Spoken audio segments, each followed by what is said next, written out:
Welcome to Drop Me Off in Nashville with Sebastian Roberts and Scott Huger. Welcome to the little show that couldn't. In fact, it still does. I'm Sebastian Roberts, along with my long-term dear friend, Scotty Huger. What's up, Scotty? Hey, how's everybody doing this week?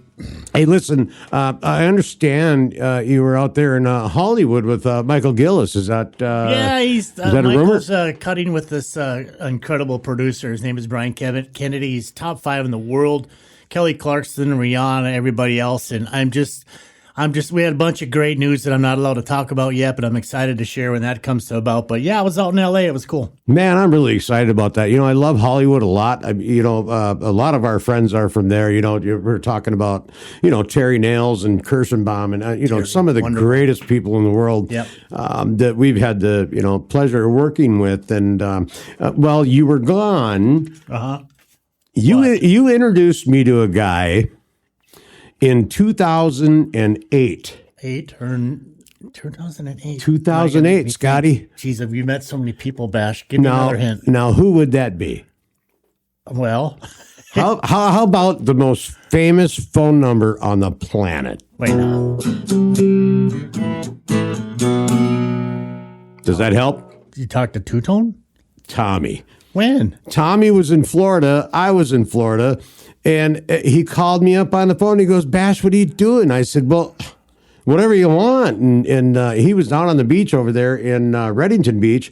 And I went down and it's way better than that. He's like, well, what's Scotty doing? I said, well, he's in LA. He goes, I just left LA. And I said, well, he's still touring. Yeah. He's 78 years old, man. The guy's still running around. We did a lot together. I can't say enough about Tommy Tutone, honestly. He taught me a ton in the music business when I managed him for all the years. And he's just an incredible writer, incredible talker. He's what a performer. I would bring him into Tootsie's and he'd get up and he'd play. And I'll never forget this story. Let me just share this one thing with you. I took him over to the stage, which is a little bigger bar in the main floor, you know what I'm talking about? Just the main floor. And we walked in and when we were walking in, some girl made fun of him because he had his glasses on, but that's who he is. That's his image. That's Tommy. And he didn't respond. He didn't do nothing, but she was kind of nasty about it. And he just kind of blew her off because he's classy and that's what he does. Next thing you know, fast forward half hour, he's up on stage and he calls me up and I'm doing the background vocal for him from Jenny. And I literally felt like I could walk on the people's hands from the front of the bar all the way to the back of the bar. It was jam-packed. And that same girl who was a B-I-T-C, I got you. Her mouth was open, and boy, she was all kinds of apologetic after she found out who he was. But it was probably the coolest thing I've ever experienced in my life. And, the guy... Scotty, I wish to God you would have been here because it was one of the greatest sit downs. Cool. Tommy, for those of you that don't know, Tommy Tutone is really a bashful, shy guy. Sure. Yeah. He's very reserved. Yes. And we sat down like a couple of old. Wait. You interviewed him? I more than interviewed him. Listen, man. Really? Are you ready for this? Did you bring Mark? Are you ready for this? Mark Maynor was there. Our producer went down with you? Yes. Oh my God. We got to tell him. No, he brought, man, look, it looked like we've been doing this for 100 years. He brought the booms, the mics, Mark. This is professional. It was amazing. We did the interview right on the beach by the pool and it was. Wow. What an atmosphere. Scotty. Did you hear the seagulls in the background? Yeah, Mark's so good you can't even hear the airplanes flying over. Holy cow. Well, it doesn't surprise me one bit. The guy's a pro. Hey, Mark, listen, man. Play this thing for him right quick. We're going to listen to it now? Oh, yeah, let's do it. Let's do it. Okay. Get ready. Get ready. Get ready. Ready. Let's do this. It's showtime. Please pay attention. Stop what you're doing and welcome our guest. My God, man, how long has it been? Honest to God. Well, when did we do that record? We did the record in 2009. It is what it is. And then I believe you and I did the CMAs at Tootsie's. We did like 4 shows a day down there for the CMAs in 2010. That was about a year later, right? Yep, about a year later, yeah. And then we did a couple casinos together in Hayward, Wisconsin, and oh, that's right. remember that? That was so fun. And going back to those days, when you're the first producer I ever worked with, and to come into a studio with someone like yourself and record It Is What It Is was so freaking amazing. I was scared to death. I mean, I peed my pants before I got there. And you taught me so much about enunciating and my pronunciation and, just being in a studio and working a microphone. It was incredible to be guided, by somebody that just gets it, and God, we had a lot of fun doing that stuff. You taught me what a fern bar was. I didn't even know what that was. I didn't know what that meant. Yeah, it's people look at me strange. It was in San Francisco in the hippie days. Actually, it was on Polk Street, the gay thing. But down there was this place, and they look kind of like they're going for the English hotel in 1910 look with the a big fan run by this and potted plants and ferns. It's where you go to, well, may I be frank? Yes, absolutely. Yeah, you can say anything you want here. It's where a woman goes to meet a lawyer. Not to use, but to find somebody rich to marry. That's the people who are there. So they're down the street from our kind of hip scene. And I used to laugh my way in there because it was nice. 12 o'clock, noon, they could get crab legs or something and gin and tonic. And the guy says, you know how gin and tonic started?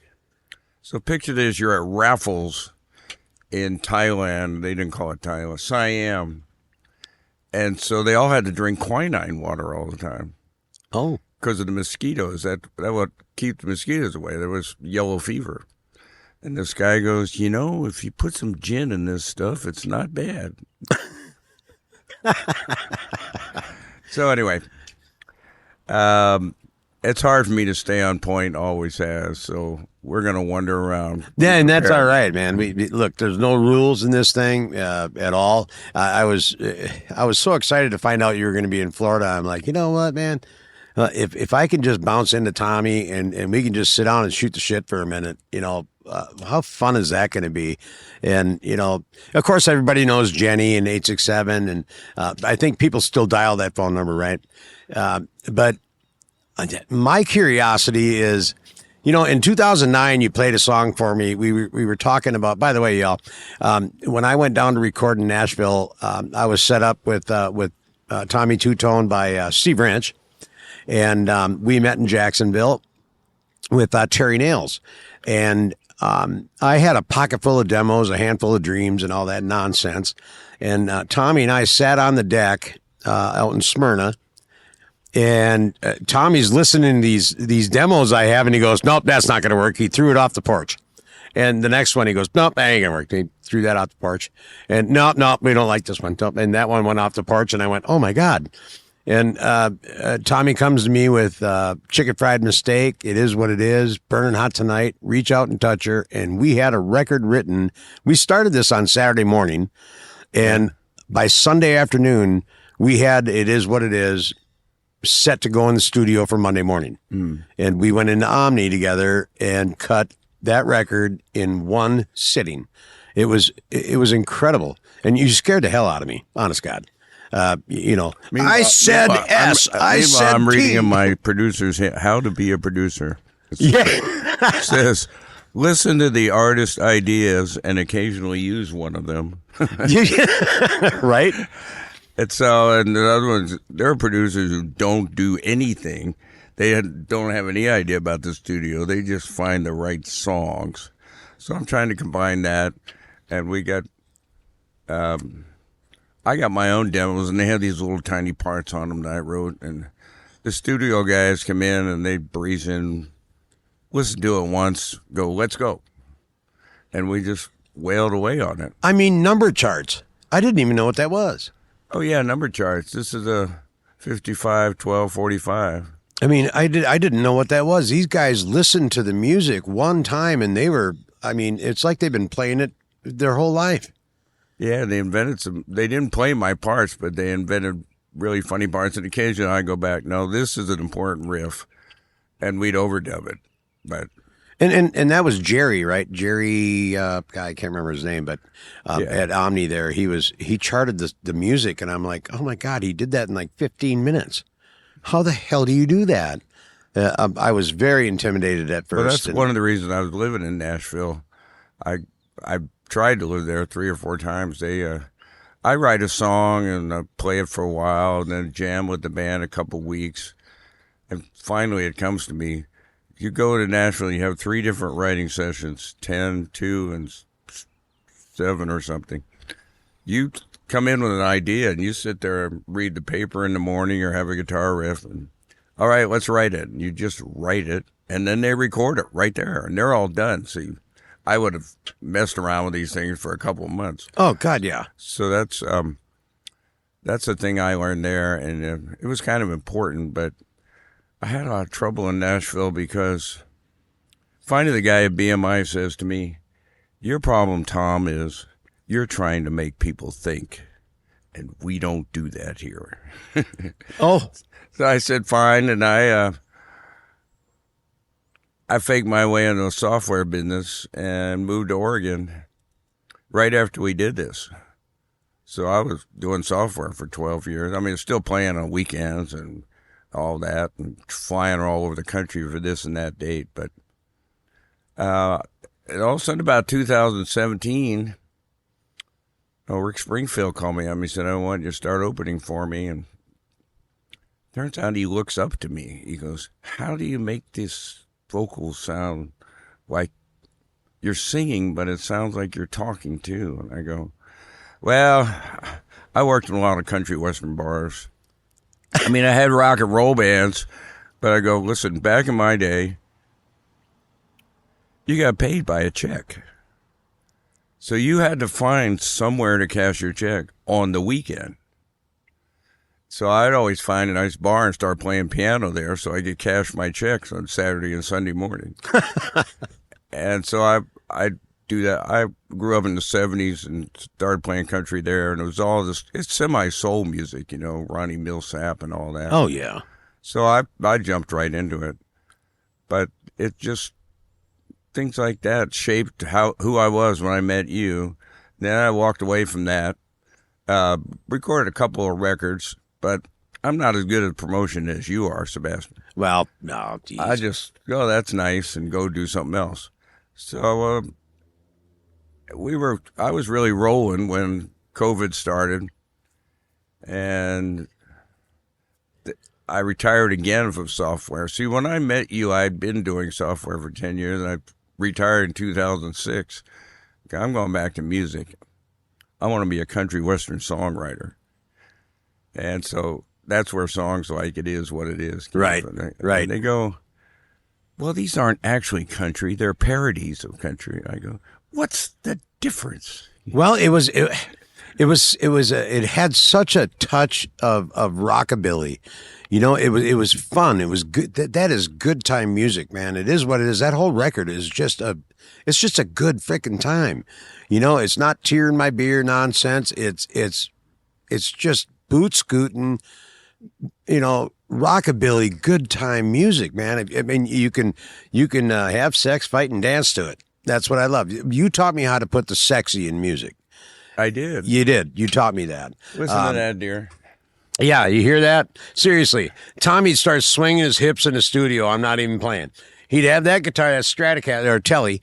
He'd have that Telly over there, and his hips would start swinging.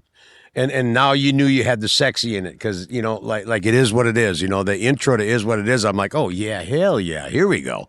So anyway, I was down in Terry Nails once again. Calls up and says, you got to come down to Las Vegas. There's a guy. We want to re-record everything you ever did for these big new publishing deals. It turns out that you wouldn't realize it if you were just walking down or trying to listen to radio. Right, Kids are now actually going back, and when they like a song, downloading the album. So they're listening to albums like we did when we were a kid. Yeah. And they go, suddenly these catalogs are worth, we get this done, you could get $3 million out of this.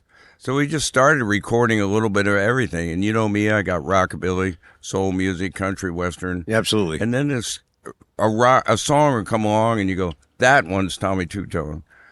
And so we just started doing 12 songs, and the guy goes, I think this is a record. And I kept trying to, there's some rock and roll on it, and I kept trying to fit in, how would I fit in the rockabilly and country to this rock and roll? So then I started the other way around.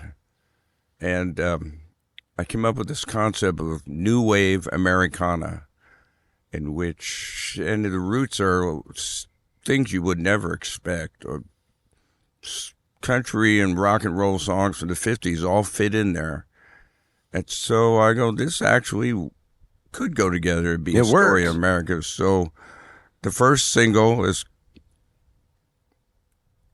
called, what the hell is the name of that single? Mama, what's the name of that single? How Good is a Good Thing. I could play it. Oh, that's a good one too, yeah.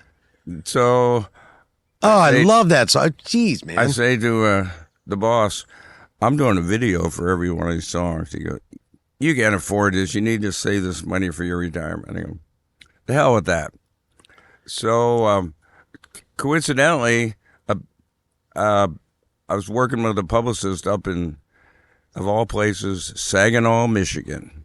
Oh, boy. Do you remember that song? You're too young. Webb Pierce, I lost my love in Saginaw, Michigan. There we are. There's a band there called No Resolve, and this is funny because they have 14 or 15 million seller plaques from Billboard, and they're all covers. Wait a minute, they don't call covers anymore. They're called renditions. Rendition, yeah, see. And so they wanted to do a version of Jenny and asked me to do it along with them. And the director of the film was real good. So I go, okay. And then I hired this guy to do a couple of videos. So we did two there. We did How Good. And then our next single's about my darling. It's called Sherry Lynn's Song, which is coming out next. And then we went home and recorded the Mountain Dews video with a director that I'd worked with before. God, Mountain Dews is so good. I really, in 2009 when you played that, we were in the we were on the porch over at Hoogers at Scotty's over in Smyrna, and hi Scotty, and you played Mountain Dews and Don'ts, and I went, oh my God, what a hook, and but we had, it is what it is, Burning Hot Chicken Fried, Reach Out. And then we ended up putting 88, that Dale Earnhardt song, on there. And so that record was, the EP was done. But boy, I really wanted to cut Mountain Dews and Don'ts. I just love that song. Y'all listen, man. How can they find it? How can they find Mountain Dews and Don'ts? You go to Mr. 8675309 on Facebook. I had this big problem. This guy stole the Tommy Tutone Facebook account. What? Yeah, and every time I tried to fix it, they take it down. But even my lawyer can't change. They won't even answer the phone for a lawyer. So I keep making up new versions myself. Right now, my main site is my Tommy Heath site. Well, I'll post it on my site. There's at least 5 people listening to that.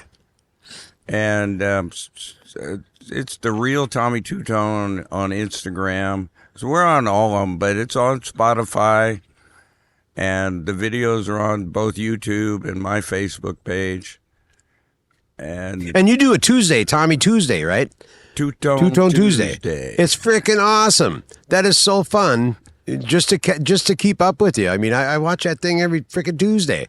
It pops up on my feed, and I'm like, oh, there's Tommy. Oh, son of a bitch, Yeah, I don't even know what I'm going to do. I just start running the camera and talk and everything. Well, we're not. Usually, you and I are not short on words. No, I don't do it. I would never do it stoned. Because I have an image, you know. You notice I'm not pushing any Tommy Tutone alcohol drinks because I play music for all ages. I got kid fans. Yes, I have grandchildren. Well, you know. Yeah, they know my phone number. Now, my big problem in life is I can't get royalties on passwords. That's the number 3 password in the world. Otherwise, we'd be doing this interview on my yacht. Well, and I don't know why we're not. You know, instead we're, you know, in beautiful. Where are we? We're in St. Petersburg, Florida, on the beach.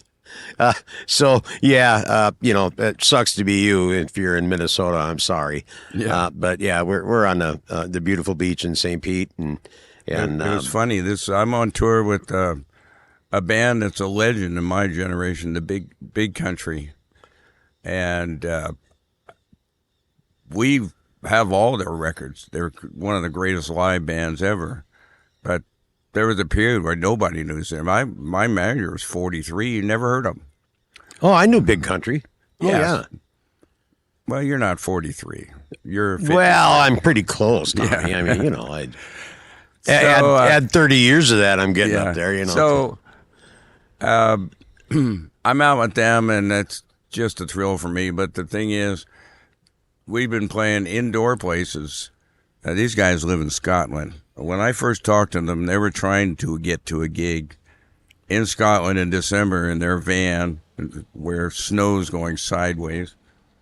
So last night was our first outdoor gig, these Scottish guys, and it was the humidity and everything, and I was just... Are they wearing skirts?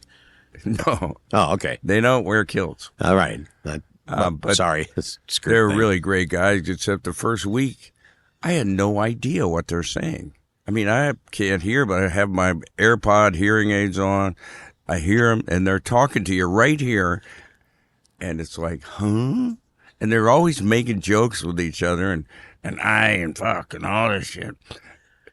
And it turns out they're so nice. And anyway, they really like me now, so they're talking about taking me back there, and I may be going to Australia and down in Southeast Asia with them. Holy crap, that'd be fun. Yeah, it's fun. Okay, I'll go with you. Band, usually you're on tour with the band. You go hear the other bands, maybe one time each. I'm out there every night after my show listening to their entire set. So I recommend that. Wow. You know what? And that's saying something because, like you, I really don't have a lot of time for something I don't enjoy. So, you know, like warming up for, you know, Lori and Pam Till, you know, Aaron Tippin. You know, Aaron Tippin was the funnest guy I've ever played with. I hear you. Know, he was so freaking fun. Well, the reason is the guy built a bicycle while he was on stage singing. And I didn't understand it. I'm like, what is Aaron doing, man? And I had to stick around to watch it. And he built this bicycle while he's singing his set. And then he gave it to the kid in the front row. And I thought, what kind of concept is that? What, you know, it was awesome. Like that. Me, I don't go off stage and hang out in the dressing room. I walk off stage, sit down with the audience, and you do have a beer. That's how. Well, yeah. So that's how I often hear other bands. I mean, I was on tour. I was on one of those 80s tours, and I'm hanging out with everybody. There are people that were on that tour that performed that stayed in their room the whole week. Yeah, I don't get that. I couldn't do that. Me. I'm too much of a socialite for that, and so are you. Yeah. I mean, you know, you like to go meet people, you know. Let me see your lighter. Yeah. You know, and, you know, I've watched you work crowds, and God, I learned a lot. Just watching you, being around you, and I'm always learning a lot, and I'm learning a lot this tour. I don't think we're ever done learning, right? No, I mean, really, I'm having a great time. I feel like I finally became the musician I wanted to be. I was faking it before, folks.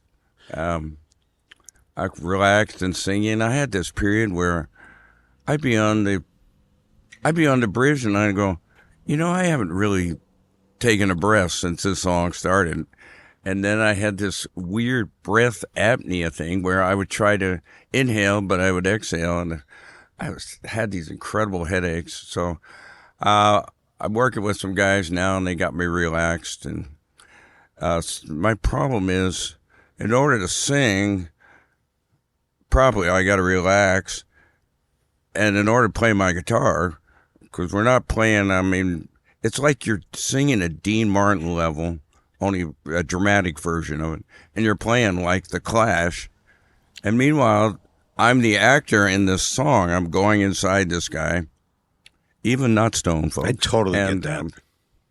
So I got all these three things I've been trying to integrate, and I feel it finally came together, and I'm having the greatest time performing ever. And you are, man. It's God, it's so inspirational to watch you. After God, it's been 20 years, and it's like we never skipped a frickin' beat, Tommy.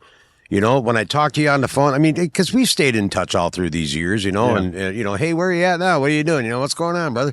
And to come down and see you, I'm like, God, it's been 20 frickin' years.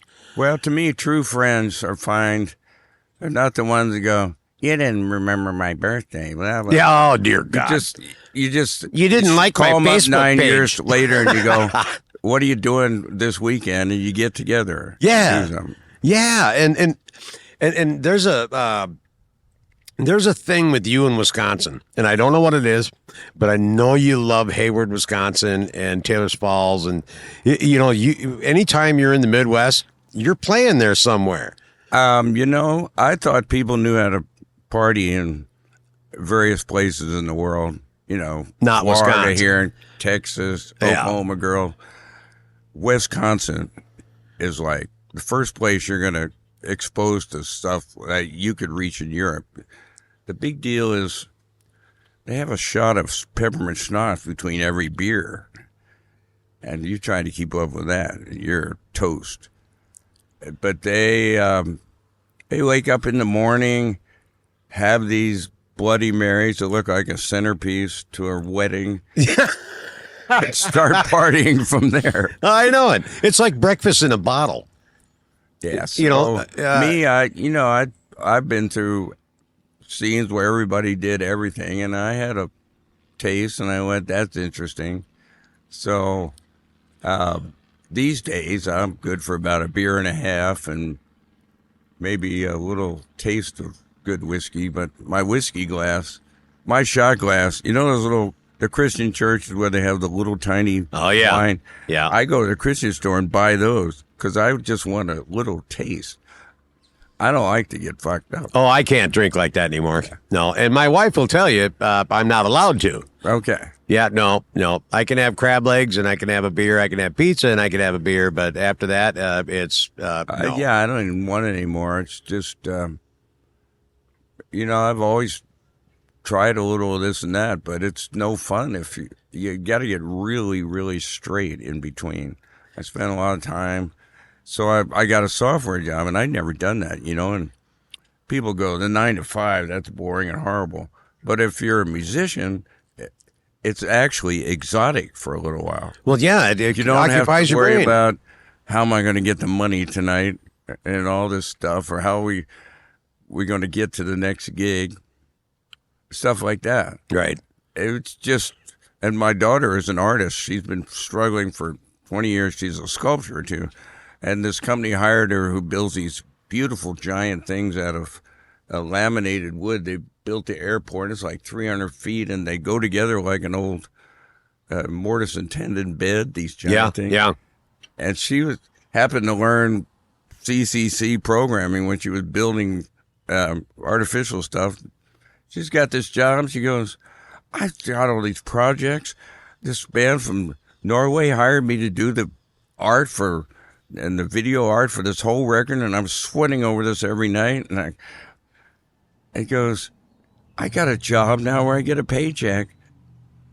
So the point is, it's exotic if you're an artist to work that way for a while. Nice to occupy the brain.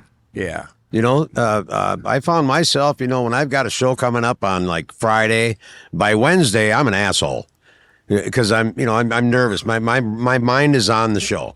So I'm going through the show in my head all day, every day, wearing a hole in the carpet.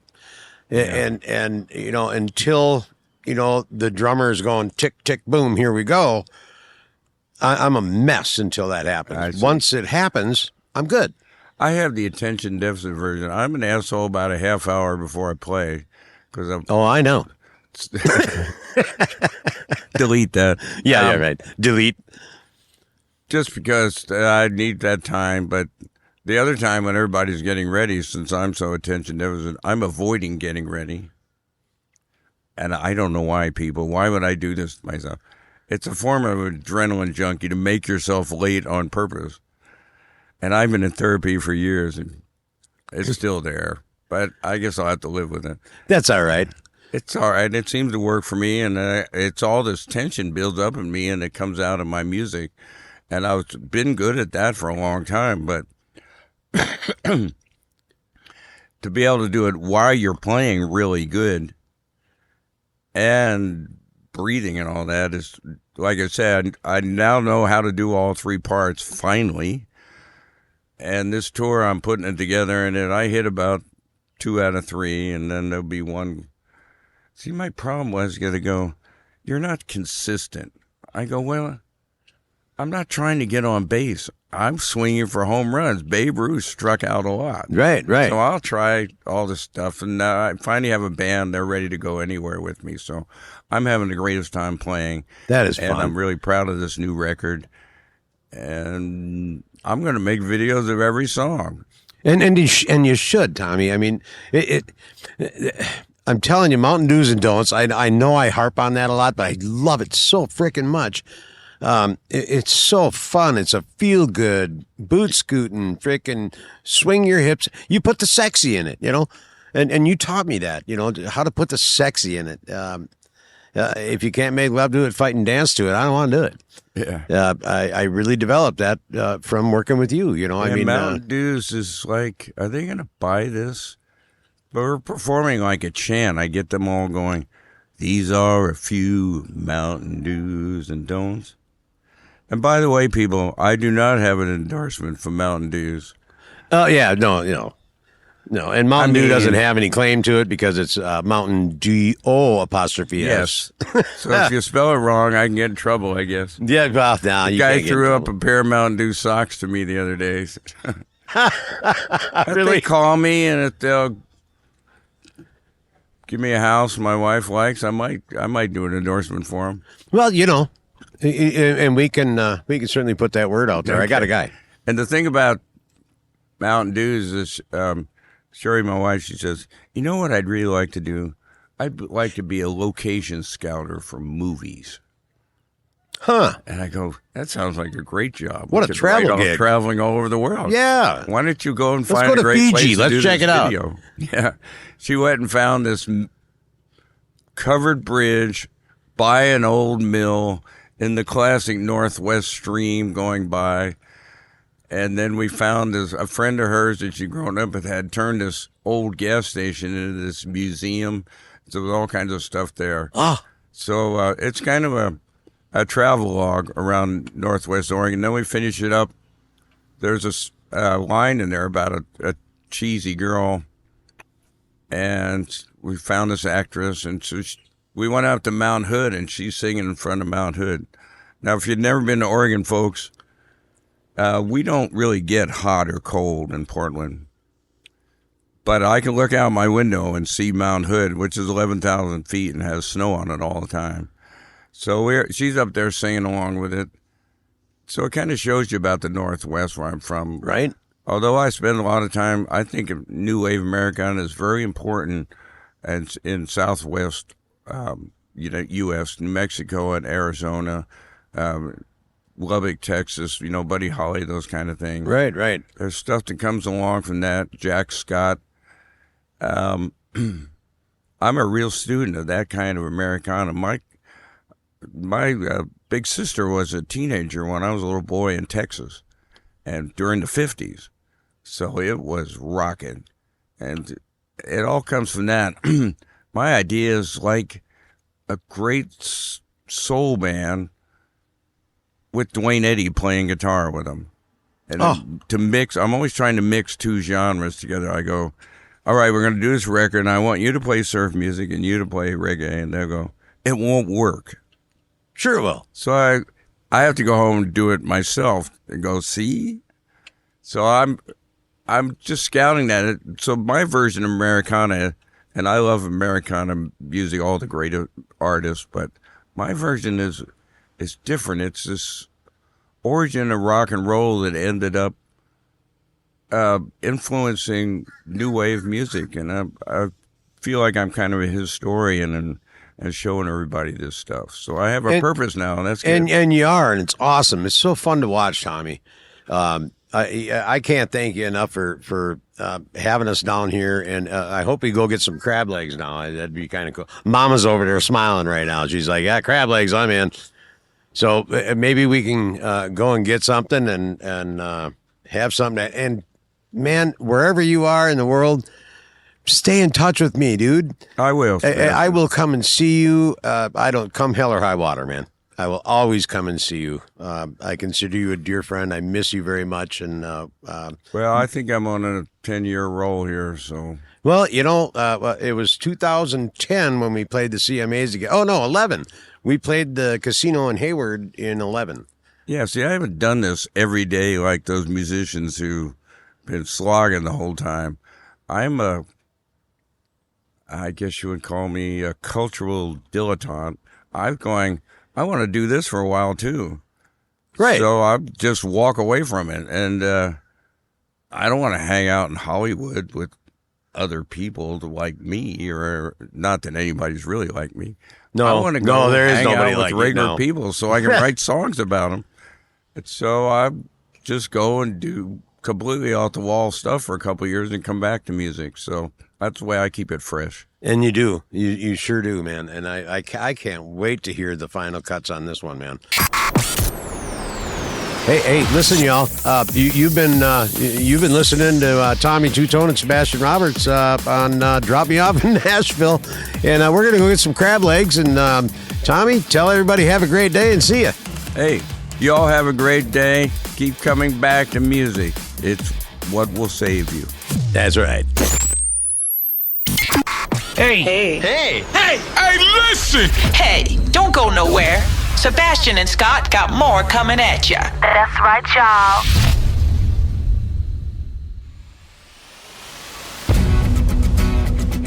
Are you a TV producer or camera crew ready to capture the heart and hustle of Music City? Then we got your next hit TV reality show. Introducing Drop Me Off in Nashville, the reality series where country dreamers chase stardom, heartbreak meets dead ends, and every neon sign has its own story. We're calling all Nashville filmmakers, videographers, and crews to help bring this story to life. From Ryman Alley to Broadway nights, this is where the fans meet the future stars. Think Southern Charms meet ABC's Nashville. But real, raw, emotional. A self-contained docu-series. Want to get behind the camera and shoot the next breakout series? Reach out now at dropmeoffinnashville.com and let's make TV magic, y'all. Drop Me Off in Nashville, where the dreamers and the fans connect in reality. Hey, Bash, I gotta do it. I gotta do something as far as Tommy's concerned. Is that okay? Of course it is. It's kind of personal, but I need you to help me on this one because I might tear up. About 40 years ago, my dad owned a roller rink in Hibbing, Minnesota, and there was these three sisters that came to the roller rink constantly: Denise, Heather, and Shelly, and they're from northern Minnesota actually, and they've been friends of mine for 40 years. And Denise, the oldest sister, just passed away from cancer not too long ago, and well, and that's a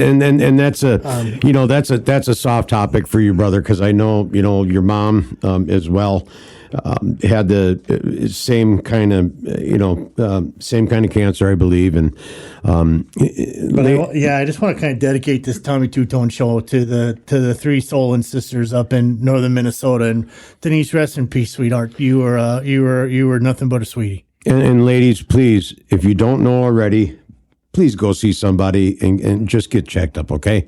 Because we don't want to bury any more people, all right? Yeah, do your checkups. It's worth it. Thanks for letting me do that, Bash. I appreciate it. And this Tommy Tutone show is dedicated to the Soland sisters. Amen, brother. Hey, this is Tommy Tutone, and you're listening to Drop Me Off in Nashville. So what we did was, we went out for crab legs after the interview. It was just so fun, and it was so natural. Awesome. It really was. It was something that I can't say enough. What a memory. Yeah, I can't say enough, man. But thanks everybody for listening today. What a great interview with you and Tommy. That was awesome. It was awesome. I really love it. Hey, everybody, do me a favor. Like and subscribe if you like what we're doing. Share it with your friends because we really would appreciate that. We like all what we're doing here, and we're going to show you and talk about so much more in the music business. Great interview, Bash. Thank you, sir. Talk to you guys next week. Thanks for joining Sebastian and Scott.